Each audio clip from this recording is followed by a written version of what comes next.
UP, Bihar ते Delhi, NCR पर्यंतच्या हवामानामध्ये आज कोणताही महत्त्वपूर्ण बदल दिसणार नाहीये। तथापि छत्तीसगड आणि झारखंड सारख्या देशाच्या पूर्वेकडील राज्यामध्ये आज म्हणजेच 20 मार्च रोजी खराब हवामान राहण्याची शक्यता आहे। हवामान खात्यानुसार छत्तीसगड, झारखंड, ओडिशा आणि पश्चिम बंगालमध्ये जोरदार वादळ, गारपीट आणि विजांच्या कडकडाटासह पावसाची शक्यता आहे। येत्या 2 दिवसांमध्ये मध्य भारत आणि पूर्व भारतामध्ये पाऊस पडू शकतो, असं हवामान खात्याने म्हटलंय।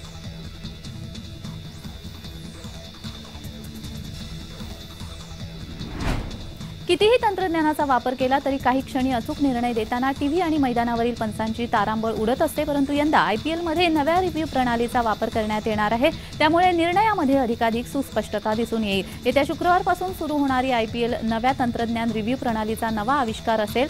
तिसऱ्या पंचांकडे दाद मागितली की टीव्ही ब्रॉडकास्ट डायरेक्टर हा महत्त्वाचा रिप्ले दाखवण्यासाठी महत्त्वाचा घटक असायचा। आता नवे तंत्रज्ञान आणि प्रणालीमुळे हा घटक कालबाह्य होईल।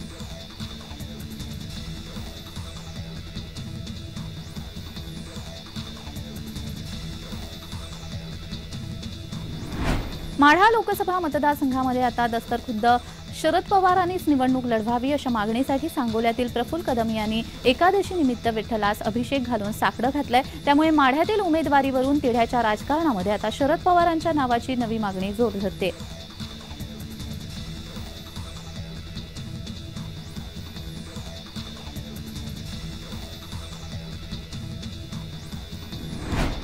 अजित पवार आणि धनंजय मुंडे यांचे कट्टर समर्थक राहिलेले बजरंग सोनावणे यांनी आज राष्ट्रवादी काँग्रेस पार्टीच्या प्राथमिक सदस्यपदाचा राजीनामा प्रदेशाध्यक्ष सुनील तटकरे यांच्याकडे दिलाय। बजरंग सोनावणे यांनी 2019ची लोकसभा निवडणूक राष्ट्रवादी काँग्रेस पक्षाकडून लढवली होती। त्यांना या निवडणुकीमध्ये 5 लाखापेक्षा जास्त मतं मिळाली होती आणि या 2024च्या लोकसभा निवडणुकीच्या तोंडावर त्यांनी पक्षाचा राजीनामा दिल्याने अजित पवारांना या राजीनाम्याचा मोठा धक्का बीड जिल्ह्यामध्ये मानला जातोय।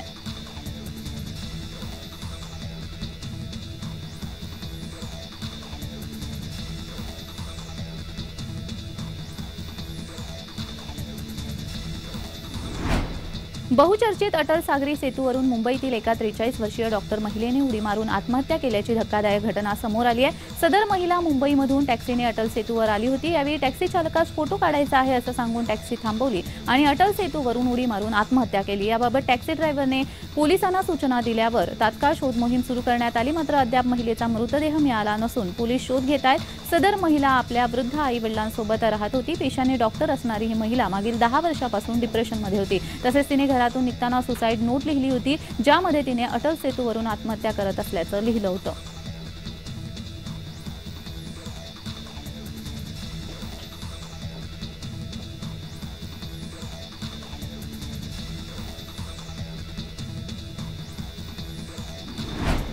भिवंडी तालुक्यातील अंजरफुटा ते दापोडा रस्त्यावरील वळ ग्रामपंचायत हद्दीतील रस्त्यालगत असलेल्या एका भंगार गोदामात रात्री 1 वाजताच्या सुमारास लागलेल्या भीषण आगीमध्ये आग लागली होती। ही आग एवढी भयानक होती की तिने पाहता पाहता उग्र रूप धारण केलं। या आगीमध्ये भंगार गोदाम जळून खाक होतानाच या रस्त्यावर उभ्या करून ठेवलेल्या वाहनांपर्यंत ही आग पोहोचली। त्यामध्ये एक कंटेनर, एक छोटा टेम्पो, 2 दुचाकी ह्या सुद्धा जळून खाक झाल्या आहेत। या घटनेची माहिती मिळताच भिवंडी अग्निशामक दलाचे एक फायर फायटर वाहन घटनास्थळी दाखल होत 3 तासांनी या आगीवर नियंत्रण मिळवण्यात यश आलं आहे।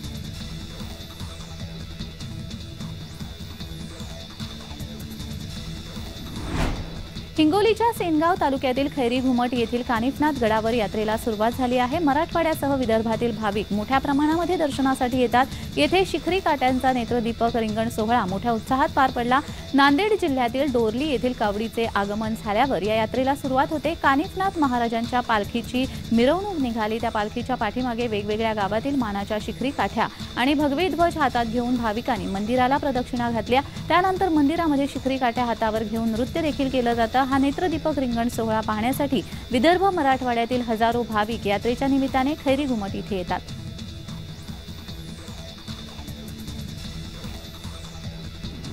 छत्रपती संभाजीनगर ते अहमदनगर या नवीन रेल्वे मार्गाच्या अंतिम भूमापन सर्वेला रेल्वे बोर्डाकडून मंजुरी मिळाली आहे। यासाठी 2,70,00,000चा निधी मंजूर केल्याचंही रेल्वे बोर्डाकडून सांगण्यात आलंय। संभाजीनगर येथून अहमदनगर आणि पुण्याला रेल्वेने मनमाड, कोपरगाव, नगर मार्गे जावे लागते। मात्र आता वेळ आणि इंधनाची बचत व्हावी आणि सरळ सेवा सुरू करण्यासाठी प्रस्ताव देण्यात आला होता। या मार्गासाठी मध्य रेल्वे मुंबईच्या वतीने सर्वेक्षण करण्यात आले होते।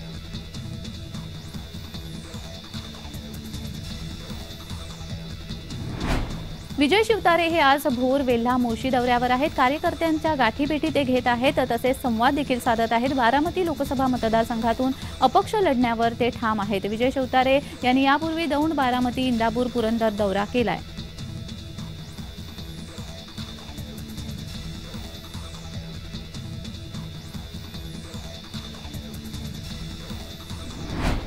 भाजप नेत्या पंकजा मुंडे गुरुवारी पुणे दौऱ्यावर आहेत। पुण्यातील महायुतीचे उमेदवार मुरलीधर मोहोळ यांच्या पुण्यातील घरी ते भेट घेणार आहेत, तर इतर ठिकाणीही भेटी आयोजित करण्यात आल्यात। पंकजा मुंडे यांना बीड लोकसभेची उमेदवारी जाहीर झाली आहे। गुरुवारी पुण्यामध्ये त्या गाठीभेटी घेण्यासाठी येत आहेत।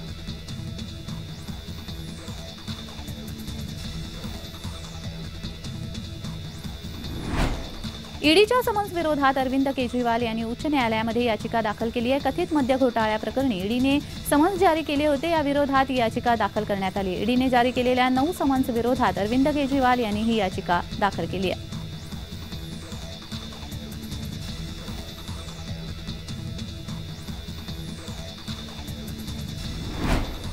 बुलढाणा जिल्ह्यातील सिंदखेड राजा तालुक्यामध्ये प्रतिपंढरपूर म्हणून ओळख असलेल्या वैष्णवगडावर हरिनाम सप्ताह संपन्न झाला। या हरिनाम सप्ताहाच्या दरम्यान बुलढाणा जिल्ह्यातील खासदार, आमदार त्याचबरोबर राजकीय लोकांनी या हरिनाम सप्ताहाला आवर्जून उपस्थिती लावली। हजारोंच्या संख्येने भाविकांनी या हरिनाम सप्ताहामध्ये सहभागी होऊन कीर्तनाचा लाभ घेतलाय। 7ही दिवस नागपूर येथील रामायण कथाकार हरिभक्त पारायण रामरावजी महाराज ढोक यांनी रामायण कथाकथन केलं। या हरिनाम सप्ताहासाठी अनेक दिंड्या वैष्णवगडावर दाखल झाल्या होत्या।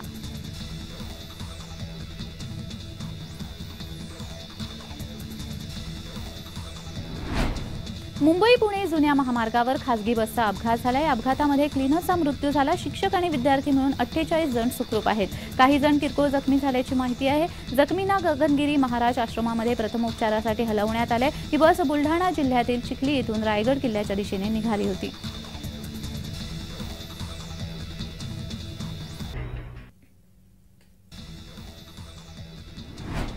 चंद्रपूर जिल्ह्यामध्ये मंगळवारपासून ढगाळ वातावरण आहे। हवामान विभागाने सांगितल्याप्रमाणे जिल्ह्यामध्ये संध्याकाळी आणि रात्रीच्या सुमारास जोरदार वाऱ्यासह अवकाळी पावसाने झोडपले। जिल्ह्यातील काही ठिकाणी गारपीट देखील झाली, यामुळे बळीराजा पुन्हा एकदा संकटात सापडलाय।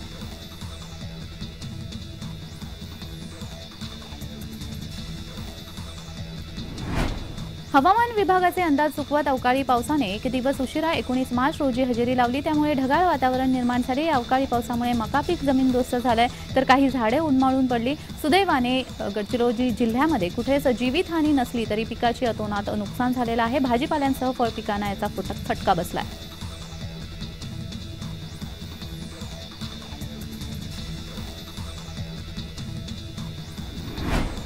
अंमली पदार्थ विरोधी पथकाकडून नाशिकमध्ये मोठी कारवाई करण्यात आली। तब्बल 101 किलो गांजा आणि 19 ग्रॅम एमडी ड्रग्ज पोलिसांनी पकडले आहेत। नाशिकच्या मसरूळ परिसरामध्ये तब्बल 20 लाख रुपयांचा गांजा पोलिसांनी सापळा रचून पकडला, तर दुसरीकडे नाशिक रोड भागामध्ये ड्रग्ज विक्री करणाऱ्या एका इसमाकडून 19 ग्रॅम ड्रग्ज पावडर हस्तगत करण्यात आली। गेल्या काही दिवसांपासून नाशिक पोलीस अंमली पदार्थ विरोधी मोहीम चालवत आहेत।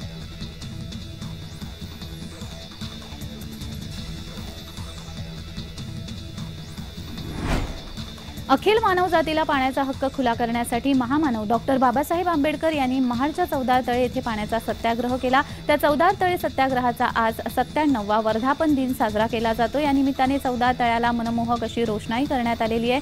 बाबासाहेबांच्या प्रतिमेसमोर नतमस्तक होण्यासाठी आणि चौदार तळे सत्याग्रहाच्या आठवणी पुन्हा ताज्या करण्यासाठी आंबेडकरी अनुयायी हे चौदार तळ्यावर दाखल झालेले आहेत। या निमित्ताने दिवसभर विविध सामाजिक संघटनांच्या सभा आयोजित करण्यात आलेल्या आहेत। चौदार तळे परिसरामध्ये विविध विषयांवरील पुस्तकं, बाबासाहेबांचे फोटो आणि पुतळे विक्रीची दुकानं लागली आहेत।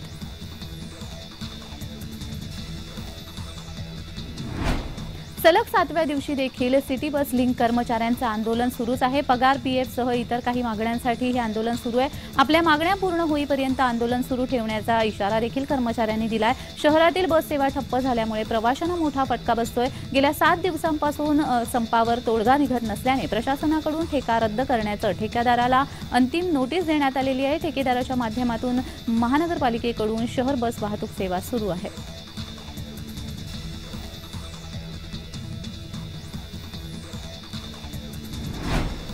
होळी निमित्त रेल्वेकडून उत्तर भारतासाठी पुण्यातून सुपरफास्ट एक्सप्रेस सोडण्यात आल्यात। पुण्यातून दानापूर, गोरखपूर, मुझफ्फरपूर आणि संबळपूरसाठी या गाड्या सोडण्यात येणार आहेत। पुणे गोरखपूर सुपरफास्ट विशेष 22 मार्चला पुण्याहून सायंकाळी 4:15 वाजता सुटेल आणि दुसऱ्या दिवशी रात्री 11 वाजता गोरखपूरला पोहोचेल। होळीसाठी पुण्यातून उत्तर भारतामध्ये जाणाऱ्या प्रवासींची संख्या मोठी असते, त्यामुळे रेल्वे प्रशासनाने हा निर्णय घेतलाय।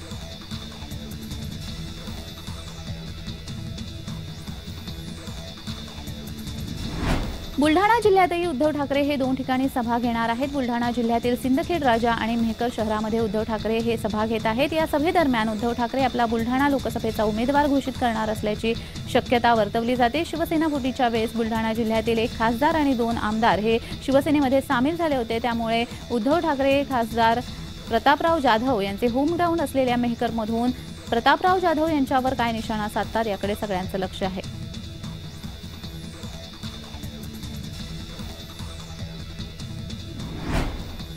पहाटेपासूनच पुणे पोलिसांचं ड्रग्ज माफियांविरोधात मोठं ऑपरेशन सुरू झालं आहे। शहरातील नायजेरियन ड्रग्ज माफिया यांच्यावरती पहाटे 5 पासून छापेमारी सुरू करण्यात आली। गुन्हे शाखेच्या 10 पथकांकडून एकाच वेळी शहरभर कारवाई करण्यात आली। एका नायजेरियन इमारतीचा देखील यामध्ये समावेश आहे।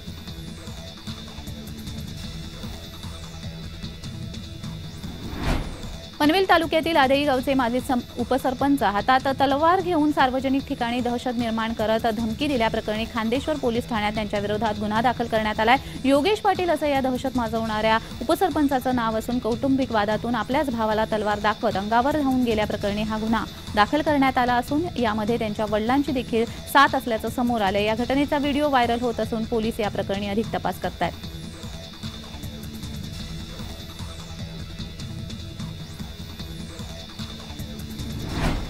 छत्रपती संभाजीनगर जिल्ह्यामध्ये बहुचर्चित असलेल्या आदर्श बँकेच्या कोट्यावधीच्या घोटाळा प्रकरणातील 4 आरोपींना 6व्यांदा अटक करण्यात आली। आर्थिक गुन्हे शाखेने आदर्श महिला नागरी सहकारी पतसंस्थेतील कोटींच्या 13 घोटाळा प्रकरणामध्ये ही कारवाई केली आहे। 4ही आरोपींना 3 दिवसांची पोलीस कोठडी सुनावली आहे। मुख्य आरोपी अंबादास आबाजी मानकापे, सुनील अंबादास मानकापे, वनिता सुनील पाटील, सविता देवीदास अधाने अशी अटकेतील संशयितांची नावं आहेत।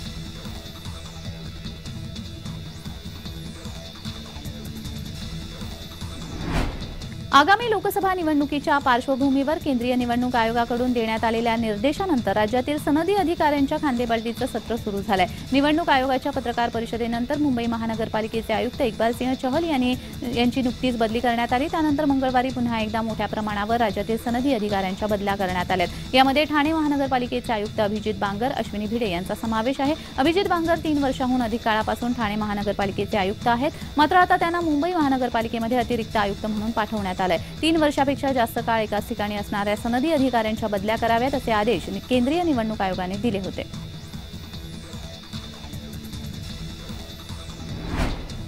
तुकाराम बीज निमित्ताने जगद्गुरू संत तुकाराम महाराज यांच्या दर्शनासाठी दरवर्षी मोठ्या संख्येने भाविक देहूगाव येथे येतात। पीएमपीएल कडून 26 ते 28 मार्च दरम्यान देहूगावसाठी जादा बसेस सोडण्यात येणार आहेत।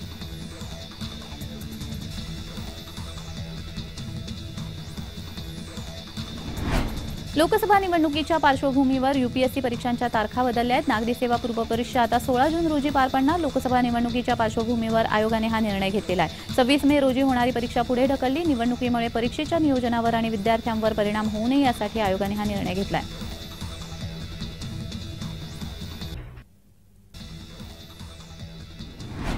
लोकसभा निवडणुकीची आचारसंहिता भंग होणार नाही याची दक्षता घेऊन श्री रामनवमी, डॉक्टर बाबासाहेब आंबेडकर जयंती, होळी, धुलीवंदन, रमजान आणि गुड फ्रायडे शांततेत साजरे करा असे आवाहन उपविभागीय पोलीस अधिकारी प्रमोद मडामे यांनी केलंय। तहसीलदार रवींद्र होळी यांनी लोकसभा निवडणुकीय कोणत्याही प्रकारे आचारसंहितेचं उल्लंघन होऊ नये आणि निवडणूक शांततेमध्ये पार पडावी असं मत व्यक्त केलंय। या बैठकीमध्ये शांतता समिती सदस्य, पोलीस पाटील, दक्षता समितीचे पदाधिकारी आणि सदस्य उपस्थित होते।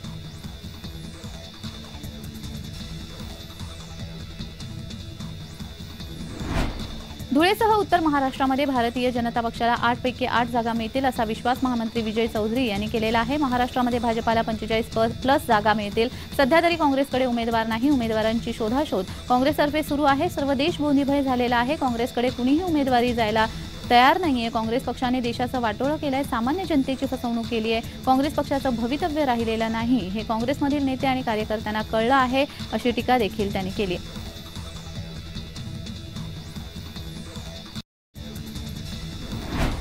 बिहारच्या दिनहाटा येथे मंगळवारी तृणमूल काँग्रेस आणि भाजप कार्यकर्त्यांमध्ये हाणामारी झाली। परिस्थिती नियंत्रणात आणण्यासाठी पोलिसांना लाठीचार्ज करावा लागला। यात एका उपविभागीय पोलीस अधिकारी जखमी झाला। या प्रकरणाने तृणमूल काँग्रेसने बुधवारी दिनहाटा येथे 24 तासांच्या बंदची हाक दिली आहे।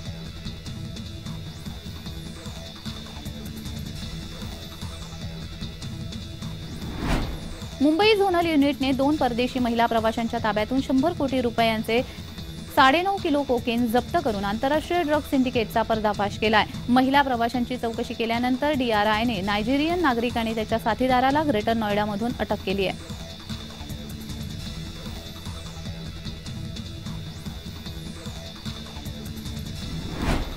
उत्तर प्रदेशातील बदायूमध्ये 2 मुलांची त्यांच्या घरातच निर्घुण हत्या करण्यात आली। एक 11 वर्षाचा तर दुसरा 6 वर्षाचा असल्याची माहिती मिळते। संतप्त जमावाने हल्ला करून आरोपीच्या दुकानाला आग लावली। हत्येमागचा हेतू अद्याप समजू शकलेला नाहीये।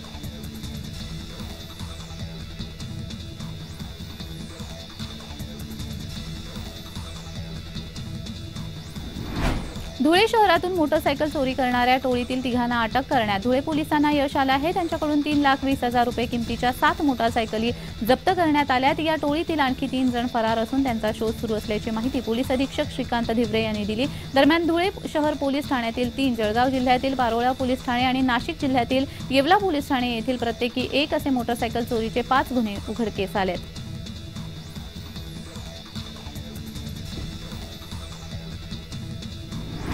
नवी मुंबई पुनर्वसन सामाजिक संस्थेतर्फे वाशीमध्ये प्रथमच भव्य दिव्य रेल्वे प्रवासी भजन स्पर्धेचं आयोजन करण्यात आलं होतं। रेल्वे प्रवासी आणि रेल्वेच्या सुरक्षेसाठी चला राम नाम गाऊ म्हणत स्पर्धेचं आयोजन करण्यात आलं होतं। हार्बर मध्य आणि पश्चिम रेल्वे प्रवासी भजन मंडळांकरता या स्पर्धेचं आयोजन करण्यात आलं होतं। यावेळी रेल्वे प्रवासी भजन मंडळाने गायलेल्या सुरेल भजनाने सर्वांनाच मंत्रमुग्ध केलं।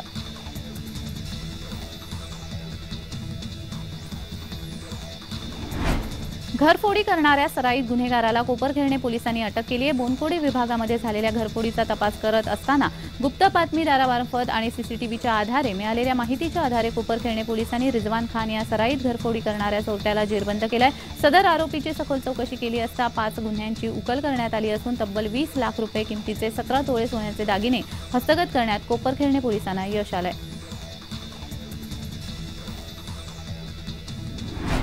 पंतप्रधान नरेंद्र मोदी 21-22 मार्च दरम्यान भूतानच्या 2 दिवसीय दौऱ्यावर जाणार आहेत। अधिकाऱ्यांनी मंगळवारी ही माहिती दिली आहे। पंतप्रधान मोदींचा हा दौरा महत्त्वाचा मानला जातोय।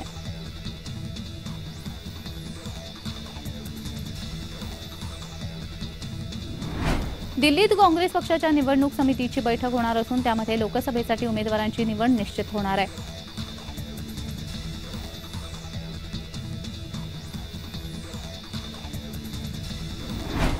मागील 3 दिवसांपासून चंद्रपूर जिल्ह्यामध्ये अधूनमधून अवकाळी पाऊस हजेरी लावत आहे। जिल्ह्यातील काही भागामध्ये पावसाने जोरदार हजेरी लावली होती, तर आज पुन्हा पावसाने जिल्ह्याला झोडपून काढले। विजांच्या कडकडाटासह वादळी पाऊस झाला। वरोरा तालुक्यातील माढळी गावामध्ये अक्षरशः गारांचा पाऊस पडला। कोरपना तालुक्यामध्ये ही स्थिती बघायला मिळाली। गोंडपिंपरी तालुक्यामधील कुडेसावली गावामध्ये झाडे कोसळली। तोहगाव येथील नाला वाहू लागला। जिल्ह्यातील शेत शिवारामध्ये मिरची, मका, ज्वारी आणि भाजीपाल्याचं पीक उभं आहे। अवकाळी पावसाने या पिकांचं मोठं नुकसान झाल्याची शक्यता वर्तवली जाते। अद्याप नुकसानीचा आकडा पुढे आलेला नाहीये, मात्र अवकाळी पावसाने शेतीचं मोठं नुकसान झाल्याची माहिती आहे। बुलढाणा जिल्ह्यामध्ये जिल्हा परिषदेवर नुकतीच नियुक्त झालेले मूळचे बुलढाणा जिल्ह्याचे रहिवासी IAS विशाल नरवाडे यांची महाराष्ट्र शासनाने तडकाफडकी बदली केली आहे। नुकत्याच लोकसभा निवडणुका जाहीर झाल्या असून आदर्श आचारसंहितेचा भंग होऊ नये म्हणून महाराष्ट्र शासनाकडून जिल्हा परिषद बुलढाण्याचे मुख्य कार्यपालन अधिकारी विशाल नरवाडे यांची बदली करण्यात आली आहे।